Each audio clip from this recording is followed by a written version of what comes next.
You're listening to this podcast, so I know you've got a curious mind. Here's a helpful fact you may not know yet. Drivers who switch and save with Progressive save over $900 on average. Pop over to Progressive.com, answer some questions, and you'll get a quick quote with discounts that are easy to come by. In fact, 99% of their auto customers earn at least one discount. Visit Progressive.com and see if you can enjoy a little cash back. Progressive Casualty Insurance Company and Affiliates. National average 12-month savings of $946 by new customers surveyed who saved with Progressive between June 2024 and May 2025. Potential savings will vary. The new LinkedIn Hiring Pro can't undo your last hire. The lone wolf, who you thought was a good collaborator because you didn't have the right candidate insights. But once you hired them, it was all hoarding info, declining meetings, and howling at the full moon? But LinkedIn Hiring Pro can go deeper than just the resume to find you a perfect fit. By using insights from the LinkedIn network to give you a short list of best fit candidates. Hire right the first time with LinkedIn Hiring Pro. Post a free job today at linkedin.com/quality. Hey, Stackers, happy Monday. We have a fantastic Monday guest, Jen Sincero. And if you have not heard Jen Sincero before, she had a huge book called You Are a Badass, and then You Are a Badass with Money. And Jen Sincero today is going to help you be a badass with money. She's just another in a great line of guests that we've had on the Stacking Benjamin Show. I'm super happy. Jen's been on a couple times. Of course, this year has been phenomenal. We did 2 episodes around earning more money to begin the year. We had Jen and Jill from Frugal Friends on then to lock down your budget, right? Make more money, lock down your expenses. And we just spent a few weeks talking about having more drive with Molly Fletcher, and then how not to invest with financial planner extraordinaire Barry Ritholtz. And then we went into career mode, where we took more of a macro view, exploring the career of Taylor Swift and doing a case study.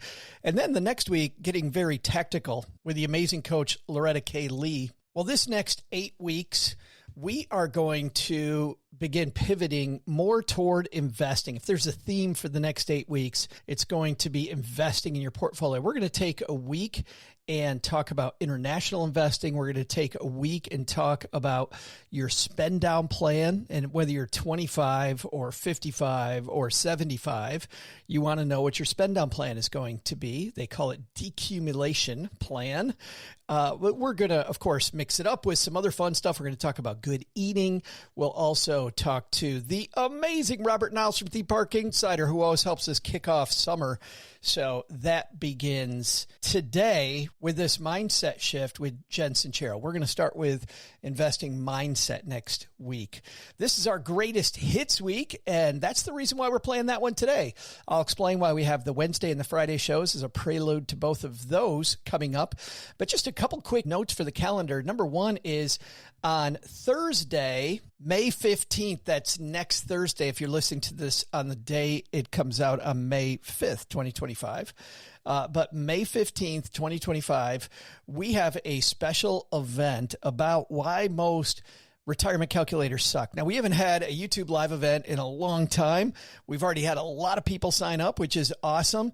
But if you go to stackingbenjamins.com/Bolden2025, and the reason we're calling it Bolden is because the creator of the Bolden calculator, my favorite, most professional calculator from Money Geeks, the Bolden calculator, its creator, Steve Chen, is joining us. He did this a few years ago. I think we had about 500 people join. It was really exciting. This is going to be great. OG and I will dig deep with Steve and show you why most of these calculators suck and how to get the most out of the retirement calculators that you use. It's right in the middle of our 8 weeks of investing, so I can't wait for that. But to sign up, stackingbenjamins.com/BOLDIN 2025. I sent out an email and I said Wednesday, May 15th. And so it's Thursday, May 15th. All my days start running together, don't they?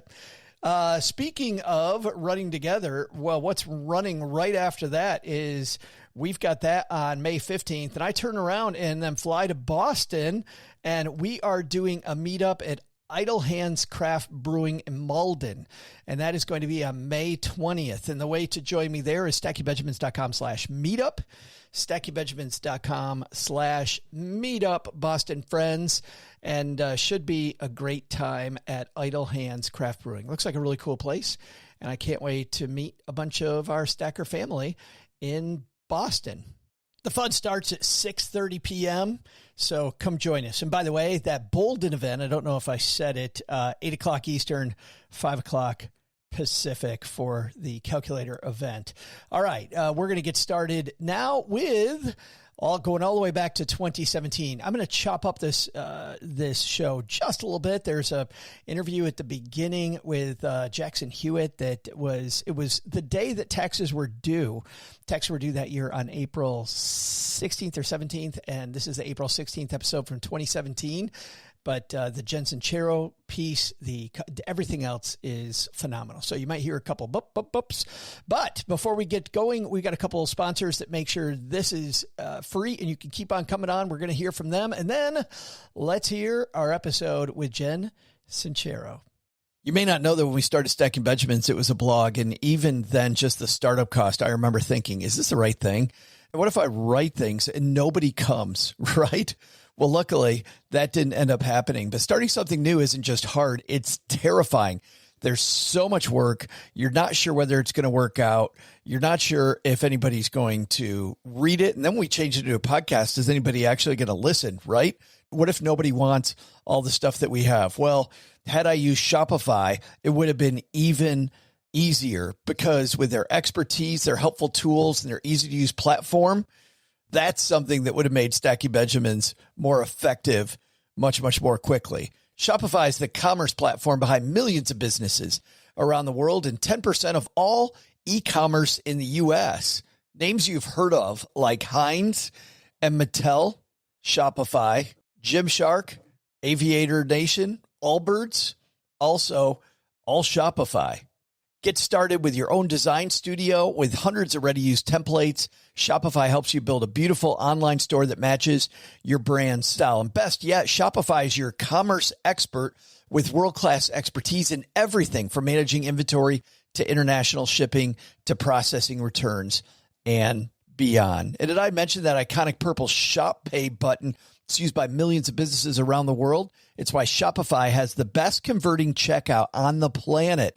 It also helps boost conversions, meaning less carts going abandoned and more sales for you. So you're stacking Benjamins much more quickly. Time to turn those what ifs into with Shopify today. Sign up for your $1 per month trial today at shopify.com/SB. Go to shopify.com/SB. That's shopify.com/SB. Dell PCs with Intel Inside are built for the moments you plan and the ones you don't. They're for those all-night study sessions, the moment you're working from a cafe and realize every outlet's taken, the times you're deep in your flow and can't be interrupted by an auto update. That's why Dell builds tech that adapts to you. Built with long-lasting batteries so you're not scrambling for an outlet, and built-in intelligence that makes updates around your schedule, not in the middle of it. Find technology built for the way you work at Dell.com/Dell PCs. Built for you. So you'll pick me up tonight at 7:45? Oh, well, no, I got a few things to take care of first, but why don't we make it 7:45? Stop it. Okay, 7:45.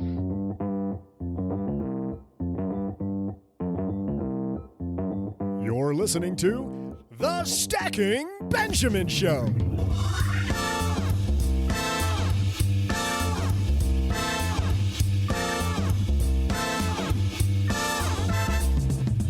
Hey everyone, I'm Joe's mom's neighbor Doug, and welcome to my triumphant return driving this podcast.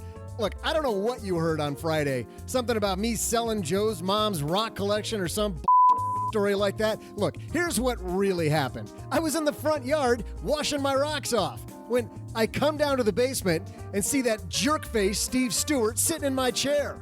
Yeah, Steve, last time I ever call you the amazing Steve Stewart. Kiss that goodbye. Anyway, it's your lucky day because I'm back. And on today's show, help us welcome the author of You're a Badass at Making Money, Jen Sincero. Of course, we'll pile on some financial headlines, my amazing trivia, answer a call on the Haven Lifeline, and more. And here they are, two guys who should have never let that evil Steve Stewart take over Friday's show, Joe and G. You see, Steve, that's how the pros do it. Just stay in the shallow end of the pool, dude.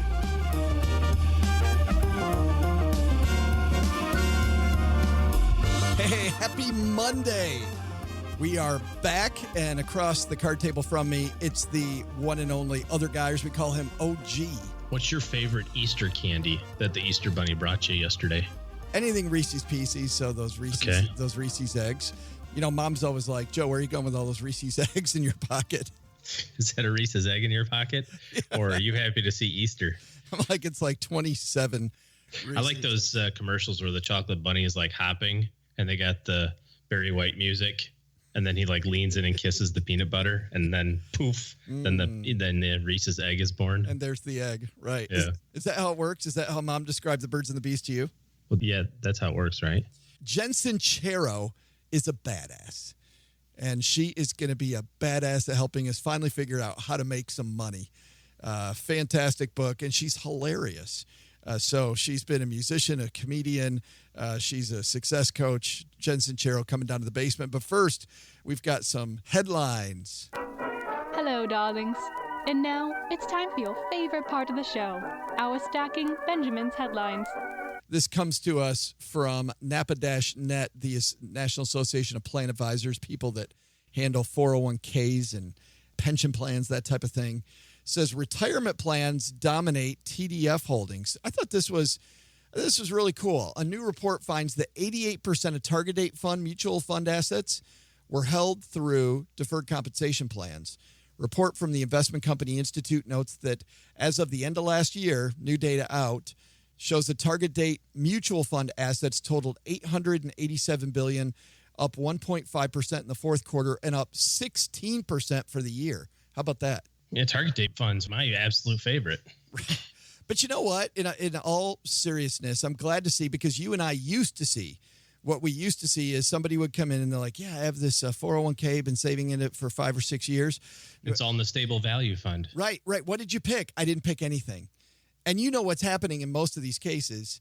The target date fund is probably the new default option in the case, and right. The money's going there. So better than nothing. Yeah, so target date funds, a lot worse places you can put your money. Yeah, and still not the best place to put your money in most cases. But I'd rather have that than a stable value fund, which is like a cash account or just some government bond fund or something. Said assets in IRAs totaled $7.9 trillion at the end of the fourth quarter of 2016, an increase of 1.1% from the end of the third quarter, while government-defined benefit plans, including federal, state, and local government plans, held $5.5 trillion in assets as of the end of December, a 2.4% increase. So pension plan assets actually went up the highest of any of these, which is good. Maybe pension fund managers are finally finding a way to get themselves out of trouble. Yeah, use target date funds instead of buying, bridges and weird investment products that they get pitched. Right, crazy stuff. I'll have a link to this in our show notes at stackingbenjamins.com. I like to call people crazy. For me, it's a sign of endearment when you call people crazy, and I have to say that our next guest, OG, is definitely crazy. Jen Sincero is the #1 New York Times bestselling author, success coach, and, as she calls herself, motivational cattle prod. How do you like that? Are there unmotivational cattle prods? I think a cattle prod pretty in and of motivational. itself is motivational. Yeah, she's helped countless people transform their personal and professional lives via seminars, public appearances, newsletters, products, and, of course, her book, which was called You Are a Badass. That wasn't her first book. She, in the early 90s, worked for CBS Records and wrote a very funny semi-autobiographical novel called Don't Sleep With Your Drummer. The book that really hit it, though, is it is that #1 bestseller, which is You Are a Badass, How to Stop Doubting Your Greatness and Start Living an Awesome Life. And of course, now she has a brand new book, You Are a Badass at Making Money. And we could all use a little of that, OG. So it's some badassery. It's awesome. Coming down to the basement, Jen Sincero.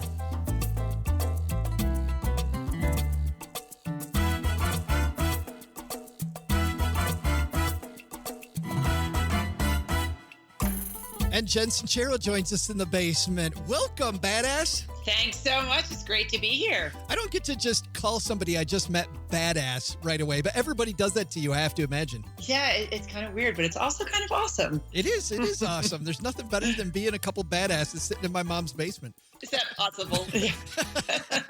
Apparently so. Well, let's talk about this because you weren't always a badass with money, were you? I wasn't. And actually, I had my own version of a basement, sort of, which was my garage. I was living in my garage, totally broke in my 40s. And then one day I made the decision to not be a broke ass loser anymore and make some money. Well, and it's funny because you say in your book at the beginning, you were wallowing, I'm going to quote here, you're wallowing in what you call the I don't know what to do with myself quagmire at age 40. How did you even end up there, Jen? Yeah, I think I just got too obsessed with figuring it out in my brain before taking any action. And it was, because you can roll things around in your mind for the rest of your life pretty much. But once you get sick of sitting there and doing that, and you just start to take whatever action feels right, it'll lead you to the answers much more quickly than trying to figure it out in your head. But it's funny, you talk about the actions a lot. And I know that you've said in the past that you focused on some of the wrong things like free bread at the restaurant. I love your story about telling your friends you're not hungry, then the free bread appears and it's all gone. Yeah, I know. It's just that like getting by attitude, like, where can I get a free meal? Where can I get free drinks? That's what I was focusing on instead of focusing on how can I make some more money? Well, and I get the feeling from you, too, that it's about bandwidth, right? That you can only think about so many things. So why not train your brain to focus on the right things? Would that be true? Totally. And also, what you focus on, you create more of. That's why when you're looking for a house to rent or something, suddenly for rent signs seem to appear everywhere. But of course, they were always there. So what you focus on, you see all around you. So if you're focusing on being broke and finding the deals and your debt, everything, it just seems bigger. But when you start focusing on abundance and opportunity and things that you can do to change your life, you start to see those. It's funny because, some people call this hocus pocus. And I know at one time or a bunch of, mumbo jumbo, whatever, I focus on it and it materializes, yada, yada. You were at that point once on a trip to Las Vegas. Tell me about that. Well, I was at a coaching seminar and the speaker just totally blew my mind. And I really wanted to work with him. He was a coach. And is this the story you're talking about? Yes. Yeah. By the way, okay, good. Yes. I have other stories from Las Vegas. This may not be the one. Yeah. Should I tell the one I could tell on radio? No. Yeah, exactly. And anyway, it's kind of a long story, but I basically wanted to work with him, and he cost $85,000 to work with privately. And I mean, that amount of money just seemed not only impossible, but completely irresponsible, out of my league, 8 million things. But I had made the decision that I was changing my life. And instead of saying, I can't afford it, which I would have done in the old days, I started thinking about, okay, how am I going to pull this off? And that was such a game changer. I forgot. You know what's funny? That wasn't the story, but I looked that story. No, the other one was where they had you stand up and say something like, there's no place like more money, or there was some. Oh, right. Well, yes, that was probably the same seminar. But yeah, I think it was. I would do anything. Like I was more sick of being broke than I was needing to be cool. You know what I mean? So even though I thought it was all hocus pocus, and even though I thought it was super cheesy, I went to all of these seminars and would stand on my chair with my little name tag on and scream, I'm a wealth magnet. Like whatever I had to do, I showed up. But in your book, and not just in your book, but now it seems like your mind has changed. Like this is true. If you don't believe it yourself, you're never going to get there. Oh my gosh. I am the biggest loudmouth disciple of all this woo-hooery because I've seen it work over and over in my life. And I've been a coach for over 10 years and I see it work in my clients' lives over and over. My dad, for a long time, collected Santa Clauses. We bought him Santa Clauses all the time. You have a friend with an owl collection. Can you tell me a little bit about her? Well, she, mentioned in passing one day while shopping with her mother that she thought there was like a little owl figurine or something that she thought was kind of cool. And then her mother took that and ran with it. So for the next 5 years, everybody gave her owl soap on a rope, an owl cross stitch, owl t-shirts. It was just completely out of control. And I use this story in my book to show how important it is to stick up for what makes you happy. Everybody sort of expected her to be this owl person, and she hates owls now. She was completely inundated with them and decided she didn't want them anymore. So much to the disappointment of her entire family and friend group, she was like, the next person who gives me an owl is getting their head chopped off. So, they didn't want to hear it. They identified her as a certain person, and they were really disappointed when she changed, which is often what happens to us when we decide to stop being the broke person or the single person or the overweight person and make a big change in our life. It disappoints the people around us, and a lot of times that's what stops us from doing it. It's like you feel this commitment to the past to continue to be the same person you used to be. Exactly, because the biggest human fear is the fear of abandonment. So if you change, you risk being abandoned by the people you love because you're going to be different. And that is a very driving force in us. But what do you have to do to counter that, though, Jen? It seems to me that you have to leverage where you're going enough to get over that fear. Yeah, you basically have to focus on what you're going to gain from the change rather on what you fear losing from the change. It really, this is the thing that just I found to be so almost insulting, that I wasted 40 years living in a converted garage, that it wasn't that hard. Like the great thing about this quote unquote hocus pocus is the power of your focus and the power of paying really close attention to what makes you feel good and raising your energy and your emotional connection to what you're doing. That's how you change your life. It's so funny as you're talking, I'm thinking I spent, I've always been fairly successful, but I had a period during my financial planning career where there was maybe 5 years where my income didn't grow. I was really spinning my wheels. I wasn't sure what I wanted to focus on. I met this woman who was a coach. I thought that, okay, I'll try her out. But once again, I thought nothing was going to change. I think my income went up by 85 or 90,000 that year, which for me at the time, that was just, and still to me today, it was a huge difference just because I changed my mindset and started thinking about where I wanted to be. And maybe it was also, Jen, the saying it out loud thing. And I know you talk about this in your book, but this idea of having a mantra and saying it out loud, like people think that's baloney, but I think that sometimes your ears have to hear it, Absolutely. And then when you start looking at what you are saying out loud, like my mantra forever was, I can't afford it. I said I can't afford it. It was kind of my answer to pretty much anything you asked me. And when I made the decision to make money, I stopped myself from saying that. Every time I was about to say it, I'd switch it to, I live in an abundant universe and I receive money with great glee or something like that, to change my focus on looking to where the money could come from, looking to new opportunities, opening up my mindset. It's such a game changer. What's the science behind this, Jen? Because you've been doing this for a long time now.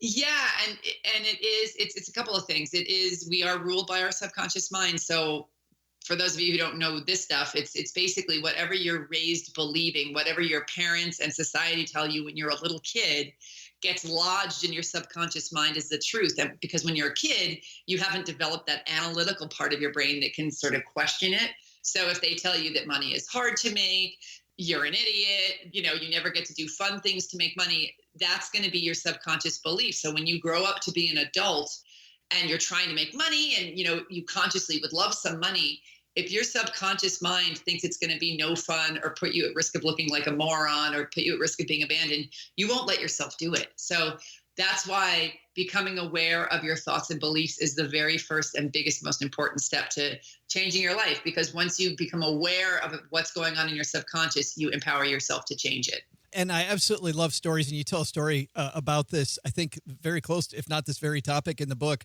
when you went to Italy a lot as a kid. By the way, that would suck, having to go to Italy all the time. Man. But how does that figure into your bunny story? Can you tell the Italy story? So My dad grew up in Naples, and we were, having some gigantic Italian feast at some restaurant, and this plate of deep fried circles showed up in front of me, and my father was like, go ahead, eat one. I was terrified to eat it because I didn't know what it was, and he wouldn't tell me what it was. And of course, in my mind, I was like, what could you deep fry that would turn into a circle? And I was like, it's got to be worms. There's nothing else on earth that could look like that. And I was so terrified and so grossed out. But we had a million relatives over there, and they're all watching me and waiting for me to eat this thing. And so out of pride, I made myself eat it, and I'm gagging and waiting for it to explode in my mouth. And I'm so grossed out. And it ended up not being that bad at all, and it ended up being calamari. It was the first time I had calamari. But, because in my mind I had made it worms, I was gagging, like my whole body reacted as if that's what it was. And that's how powerful our thoughts are. If you keep telling yourself something over and over, you will create that reality, be it a great reality or a crappy reality. Do you speak with your hands a lot like most Italian people? Oh my gosh. I have to hold the microphone on my headset with one hand, but the other one is flying all around the room. I think it's a prerequisite. When I went to Italy, I had to start speaking with my hands, like just to fit in, Well, they don't understand you. They can't hear you if you don't. That's so great. I would like you, if you don't mind, Jen, because it looks like we're running out of time, but you had an incident with your mother one morning. She had an empty coffee cup. Do you mind telling us about that? Because I thought this was another, your book is so full of wonderful analogies, and this is just another of 50 bajillion of them. Oh, thank you. Well, so my mother one day, she was on the board of trustees of her little suburban town, all sort of well-to-do, upstanding people, and discovered that she was misusing a word. She thought the word twat meant twit. So in front of her entire committee, she was saying things, like, what stupid twat put a stop sign at the end of Elm Road? Or what stupid twat thought it would be a good idea to plant roses in the meeting? So everybody in town was a stupid twat. And she had no idea what she was saying until finally one of the members pulled her aside and told her to clean up her act, much to her extreme horror. She was completely humiliated. But I use this in the book as an example of the power of our words and how often we misuse words, especially the word money. We call money the root of all evil when it's actually greed that is the root of all evil. And if you want to make some money, if you keep bad-mouthing it, it's going to be a hell of a lot harder. So getting very clear on how you speak about money and, getting clear about what you're saying is super important. That's such a great story. And I felt so horrified for your mom. She must have been, oh my gosh. Well, thank God she has an excellent sense of humor, but it was rough. I'm not going to lie. Well, I know where you got it from then, Jen. The book is You're a Badass at Making Money. The book's out tomorrow, available where at? Everywhere, in bookstores, indie bookstores, online, my website, which is jensincero.com, and that's Jen, and then Sincero is spelled like sincere with an O on the end, so jensincero.com. We'll have a link also on our show notes at stackybenjamins.com to jensincero.com. Jen, it was great hanging out with you. Thanks for spending a little time with us. Oh, my pleasure. This was super fun. Thanks so much. Hi, everyone. I'm Joe's mom's neighbor, Doug, and I got an announcement. There's sunshine coming in through those little windows along the top of the basement today. Maybe it's time for a much-needed vacation to the beach, or, maybe I could even see if Gertrude down at the Sizzler will pony up the big money so we can visit the world's biggest ball of twine together. That's not for the faint of heart. I'm talking about Gertrude, not the ball of twine. Anyway, here's a vacation-oriented question for you. What continental state has more shoreline than the entire eastern seaboard? I'll be back with your answer right after this.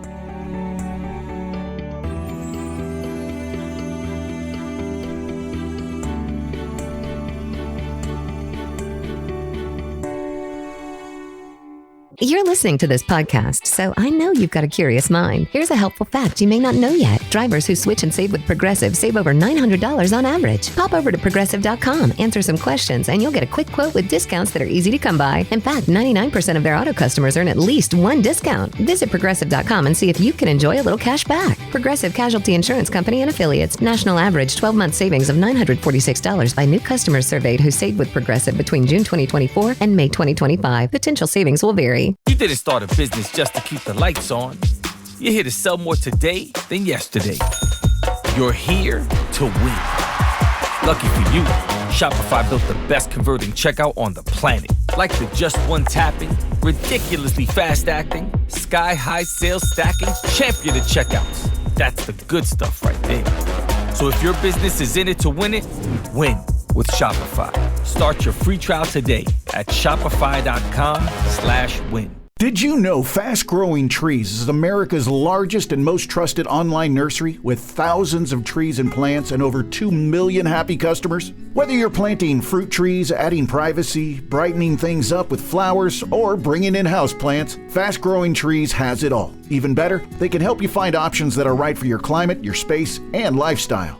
Click Order Grow. Every plant arrives healthy with the Alive and Thrive guarantee straight to your door. So if you're ready to get planting, this is the moment. Right now, they have great deals on spring planting essentials, up to half off on select plants. And listeners to our show get 20% off their first purchase when using the code WWO at checkout. That's an additional 20% off. Better plants and better growing at fastgrowingtrees.com using the code WWO at checkout. Fastgrowingtrees.com, code WWO. Now's the perfect time to plant.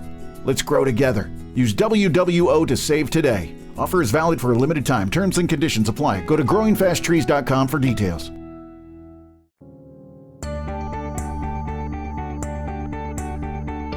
Hey everyone, Joe's mom's neighbor Doug. Welcome back. I've been looking at photos online of the world's biggest ball of twine, and man, I'll just say that this is probably the third biggest gift to mankind behind cheese grits and those little trees you put in your best shoes. Who thought of those? Well, let's get back to vacations because before the break, I asked you this question.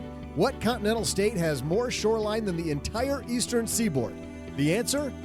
Michigan. Now that information comes directly from the state of Michigan's website, so I would be a little skeptical. Those folks are sketchy. Yeah, that's like the Chicago Cubs bragging about supposedly winning the World Series last year. Whatever. Find that in a reputable publication and I'll believe it. See ya!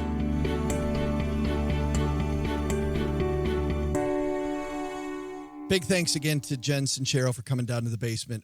OG, she and I spent a lot of time talking about how a lot of these, the mantra thing and the telling yourself there's no place. It all seems kind of woo-woo. But there's truth in it. There's power. You can't fool yourself. That's one of the greatest things that I got out of, Tony Robbins or Wayne Dyer or somebody like that. It was basically, you are the most trustworthy person that you know of. Yeah, that self-talk is so important. And if you tell yourself, I'm a dummy, your brain goes, yeah, I guess you're a dummy. I can't tell you the number of times that I worked with people that had massive debt who their self-talk was so horrible. I knew I wasn't going to help them. Oh, yeah. They're like, well, I'm just this big spender. Yeah. I just overspend on things. I can't keep it under control. You're gone. You keep telling yourself that. Yep. It's never going to get better. It's like Mrs. OG playing golf. I'm the world's worst putter. I'm like, no, don't say that. Right before she putts. Right before you putt. I'm like, no, don't. Like, I'm going to make this. I'm going to make it. I'm going to make it. I'm going to make it. I'm going to make it. I'm a great putter. Yeah. Putting and money. Don't you always make money putting? Isn't that what they say? Driving's for show, putting's for dough. Absolutely. I don't know that I have anything to add. I'm trying to put those things together. See, that's my segue. Right. Good work. How about this segue? Let's throw out David Lifeline and tackle some of life's most important questions. Let's right now throw out the Lifeline. That's what she said. Let's right now throw out the Haven Lifeline to our friend Hannah. Hello, Hannah. Hi, Joe and OG. This is Hannah, and I have a question about health savings accounts. My husband and I have $18,000 in health savings account. About half is in cash, and the other half is invested in a U.S. total stock market fund. We can't contribute to our HSA for at least the next year, and we also don't expect to need the money unless I get mauled by a bear or something equally catastrophic. Should we invest the money like it's a retirement account?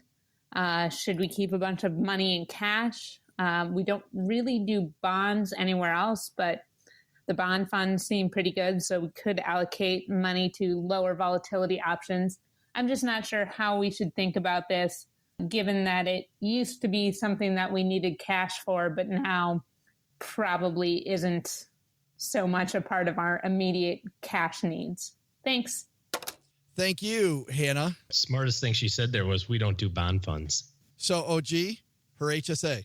This comes up from time to time when you might change jobs and you get a different health plan and you've got this HSA, but now you've got a different health insurance that makes it so you don't need an HSA anymore. Maybe they just cover more options or whatever the case may be.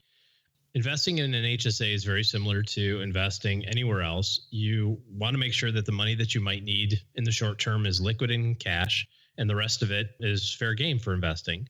Got to be aware of a couple of things. Firstly, if the HSA provider requires a minimum amount in cash without charging a fee. Some of them have, you got to keep $3,000 in cash, or we charge you $5 a month, that sort of thing. You want to be aware of that. But if you look into the future and say, we've got another health plan or we've got another insurance option that makes it so we don't need this cash, then by all means, invest the money. Usually the rule of thumb is, that's kind of the way that I think about it anyway, is you want to have your maximum out-of-pocket money in cash for the year.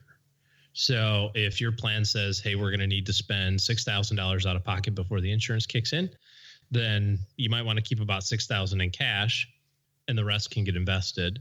And, or if you're regularly contributing to it, you can kind of account for those monthly deposits as well. But yeah, if you don't need the money, you don't think you're going to need the money, you don't live by any bears, off you go. I like that. I don't have anything to add. How's that? Thanks for the question, Hannah. First time in a long time. If you've got a question for the Haven Lifeline, send those to stackingbenjamins.com/voicemail and see how easy it was. Hannah stepped up to the plate, asked her question, and OG knocked it out of the park for her. And we saved Hannah from the Bears. That's good. The Bears. We also get letters to the show, and Doug just brought down the mail. Let's see what we have today. This comes to us from Bobby. Bobby says, hey, Joe and OG and everyone, long-time listener, first-time writer. You're my 14th favorite movie recommendation podcast. Congratulations. Yeah, that's not our strong suit, as Bobby very well points out. He goes, though I haven't heard it myself firsthand, that you also answer personal finance questions. My question deals with whether I should invest money into a taxable account instead of my retirement account. I'm a 25-year-old unmarried man who is a public school teacher. Within the next 5 to 7 years, I'd like to purchase a home, condo, townhouse, etc. I'm happy with my job at present. Will receive a full pension when I'm eligible to retire, which will be at age 57. While it's always possible I'll decide to change jobs or careers, I'll still qualify for a partial pension, even if it's not the full amount. The pension system I'm enrolled in would pay me 60% of the average salary of my highest grossing 5 years each year until I die. Currently make about $70,000 a year and will earn moderate raises moving forward. Because I'll receive a pension and Social Security benefits, I'm wondering whether it makes sense for me to scale back my retirement contributions and instead put the money into a taxable account, which should be used for a larger down payment on a future house. Currently, I'm putting $6,000 into my taxable account every year, max out my 403B plan. That's 403B, a lot like a 401k. And my Roth IRA, and contribute $500 a month into the taxable account. My total expenditures each month is about $2,000, inclusive of rent, food, fund money. I have no student debt, credit card debt, or car payment. Currently, my net worth consists of $29,000 in the Roth IRA, $28,000 in the 403B, $84,000 in the taxable accounts, $10,000 in cash.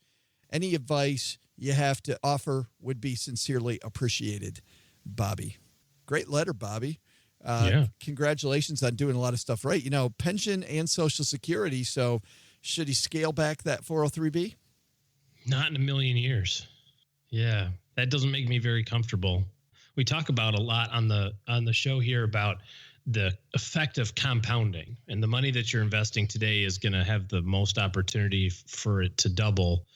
And the money that you contribute when you're 55, of course, right before you retire, will have the least opportunity. So you want to get as much of those most opportunities as you can. I don't know what size house you're looking for. You didn't give that away, but with 84,000, did you say 84,000 or 8,400 in a regular account? It says 84,000. 84,000 in a regular account. That's a pretty healthy investment account for a 25-year-old, let alone a down payment fund. If you're counting that as your down payment fund, I don't know where you live or what kind of size house you're looking for, but if you're shopping in the $300,000 house range, which is, I would say, a pretty nice house. That's already 20% and then some. So I'd be comfortable with that. I think that you got to plan for what happens if that pension gets cut in half. A lot of the news these days, especially around municipal pensions, state pensions, is around the fact that those pensions aren't funded very well. And what that means is that they assume that they were going to get 10% a year return, but they're really getting 7 or 6 or 5, you know. And so they've got lots of money coming out and not a lot of money going in because they're using faulty assumptions. And that's causing a lot of problems. So my concern would be if that pension value or if your benefit value got cut in half, would you still be able to make it? You know, 60% of your income in retirement plus Social Security might get you pretty close right now, but I'd rather err on the side of flexibility. Well, and I'd also err on the side of safety. And there's a good documentary out there called Broken Eggs. It's a film about the looming retirement crisis. You can find it at brokeneggsfilm.com. We had the creators on, if you remember, a couple of years ago. Some years ago, yeah. And just talks about retirement. You know, they talk about retirement as a three-legged stool, right? You have government benefits. That's the Social Security part of Bobby's question. He says he has Social Security. And then the second one is pensions. And then the third one is your own savings, right? So they call that the three-legged stool. Well, in this film, they talk about how broken two of those legs really are, about how the pension. I mean, how many times have you and I talked about pensions and all the bad things that could still happen to pensions? Like, we don't know. And at Bobby's age, who knows what's going to go on with pensions? Yeah, 35 years from now or 32 years from now, that's a long time. Yeah, so betting on that, number one, is sketchy. We're hearing again, as we talk about lots of reforms in Washington and having to do things, knocking on the Social Security door again, which personally, I think they should. I mean, there's no way that ball continues the way that it is now. But so between now, well, I think if they change it now and give people 30, 40 years to figure it out, you know, you're okay. Right. But once again, for Bobby, Social Security is not going to be the way that it is now. If it's got to be different, if the expected stuff happens. So what his question to me says is, I have this three-legged stool. Should I take the one that I control and put less money away because I have the two that are sketchy left? And I'd say, no, don't rely on the other two. Rely on it to some degree. But now, arguably, his question isn't whether he should stop saving, but rather should he save into a different place? Right. And I don't know that I would do that either. You know, you're getting some tax benefits by the increased contributions in your 403B. You've got the Roth IRA that you're maxing out. But still, a lot of this is behavioral. If he saves into the 403B, he knows that's retirement money in his mind. It's funny. Recently, I was reading a piece that I tweeted out a couple of weeks ago that was fascinating about dividends. And it was, stocks make money a couple ways. Number one is they appreciate in value. And number two is they pay a dividend, right? Those are two ways they make money. And they asked a bunch of investors, if you had an expense today and all you have is the stock, would you rather take the dividend and spend it or sell some of the stock? And every person listening to the show should know it doesn't matter, right? I mean, if you're reinvesting the dividend, it doesn't matter. It's all growth. And yet, which one did people pick? They always pick that they would feel horrible if they sold off shares of the stock. They would much rather take the dividend. And people are much more likely to spend the dividend on stuff that doesn't matter versus sell stock on stuff that doesn't matter, was their point. I think the 403B versus the taxable account is kind of the same way. You're going to spend the 403B on retirement. If it's in the taxable account, you're going to go, oh, well, maybe. Your mind says that there's more options available for you. Yeah.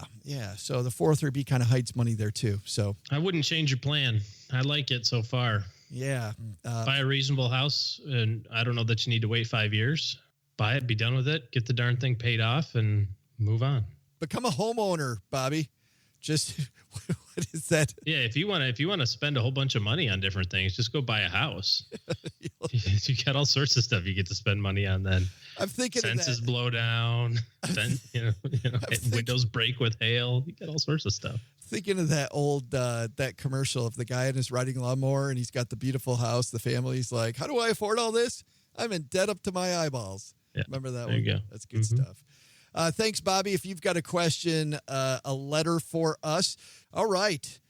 that is a wrap, my friend. Thank you to everybody who's left us a review. We, OG, are sitting at 341 reviews of this year podcast, and I would love it if before the break we could set a challenge of getting to 350. And we know how many people out there have left us reviews. Think about the people that haven't left a review of the show. That helps us so much find new listeners. It helps new listeners know what they're getting into with the show. So thank you very much for everybody who's done that. But if we get to 350, do the big push, that's great.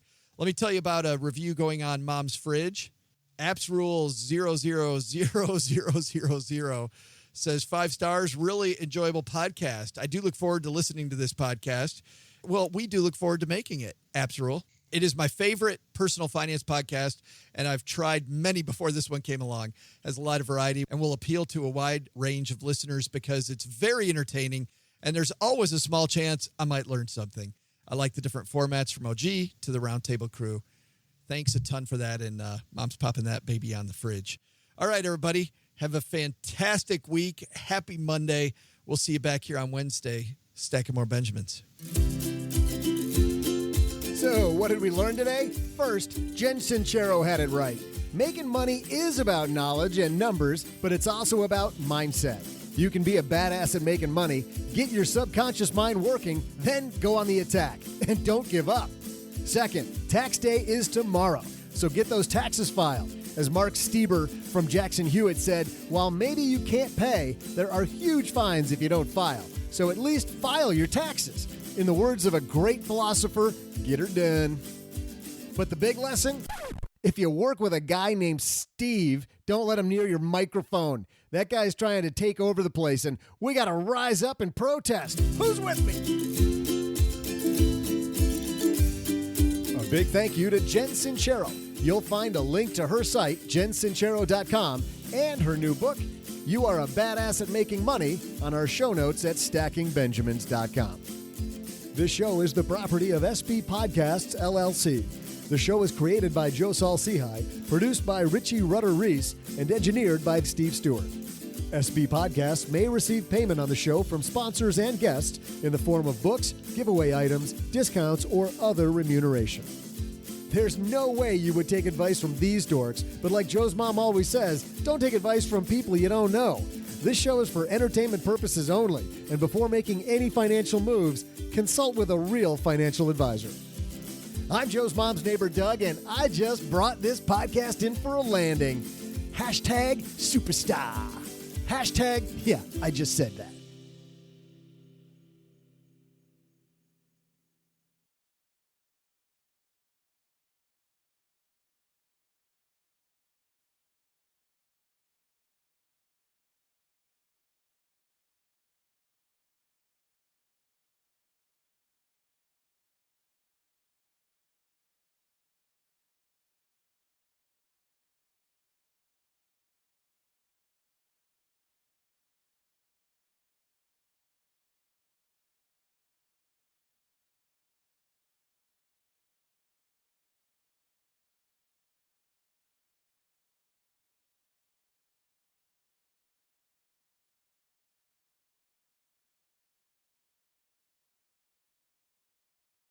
Time for some what I thought was pretty hilarious news. This comes to us from Esquire. What if you were a contestant on a year-long season of Survivor? Would you do that, by the way? Survivor or a year-long version of it? A year-long version of Survivor. No. No? But would you do Survivor? Would you be on Survivor? Probably not that either. It wouldn't. I did real-life Survivor. I'm good. I've done the real-life version of that game show. I like the people that write us and tell us that they were on camping trips for courtesy of the U.S. government. Isn't that great? U.S. government-sponsored camping trip. What if you were a contestant on a 1-year-long season of Survivor, except the season got canceled and nobody told you? That's what happened to contestants on the Scottish reality show Eden. They spent a year in the wilderness. Sounds way better than Survivor. They spent a year in the wilderness as survivalists, even though the show stopped airing in August 2016, got cut after only 4 episodes. It was a show that sought to answer the question, what would happen if humans had to form a society from scratch? The show filmed 23 contestants living in the Scottish wilderness for a year with no contact with or help from the modern world, although 13 of the contestants quit the show before the end, much like the show's viewers. The remaining 10, however, stuck it out and lived off the land of the, I'm not going to be able to pronounce that, Ardnamurchan Peninsula for the entire year as a society. Here's a trailer from the show at the beginning.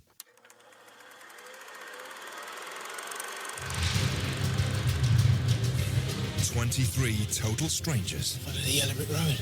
Hello! Alone and cut off from civilization for an entire year. So this is it, home. This is brilliant. I think you're exaggerating there. I used to live in a house. Will the combination of their individual skills and experience be enough to survive? The people that don't get stuck in are the ones that are going to struggle. This is a place that we're going to need to put some work and effort into. Come on, fella, let's go, come on. What if we could start again? Where did you wake up this morning, Steve? Next to quite a lot of these, actually. We have done so well and absolutely smashed expectations. What we've got is amazing. Eden starts Monday, the 18th of July on 4. Eden ends August, 4 weeks later. But how bad would that be? Well, but see, the thing is that, it's not like they were filming it live, right? I mean, they probably filmed the show. They must have cameras out there the entire time. Well, yeah, but they filmed the show, right? It's like they don't film Survivor in real time. When you watch it on TV, it's already happened. Now, this apparently was maybe they're just a couple of weeks ahead or something, basically. Yeah, it says participants allegedly had no contact with the outside world, were unaware of current events took place during their absence, like for the Brexit and the election of Donald Trump as president of the United States. Channel 4 explained the bizarre choice to continue filming after the show was canceled in a statement to The Guardian. Quote, the appeal of Eden is that it was a real experiment, and when filming began, we had no idea what the results would be and how those taking part would react to being isolated for months in a remote part of the British Isles. That's why we did it, and the story of their time, including the highs and the lows, will be shown later this year. So they're going to some of the participants left the show early, criticized it. Contestant Tom Waugh called the show out on Twitter for being a load of rubbish, and another word that we can't say. So... I used to want to do you remember Eco Challenge? The show Eco Challenge was on Discovery. It was like Mark Burnett's first deal. Yeah, I saw one episode. I mean, it was a long time ago, right? It was I saw one 20 episode, years ago. It was like that 3,000-mile race or 300-mile race or something like that. And it would be always these weird places. And you'd get your team together. And gosh, that seemed really fun at the time. But then I did it in real life. Like Eco Challenge. I did real life Eco Challenge, and it wasn't as fun. It's not nearly the hilarity you thought it would be. Yeah. Yeah, that's pretty wild, right? All right, everybody. We'll see you Wednesday. I got to go eat some Easter candy.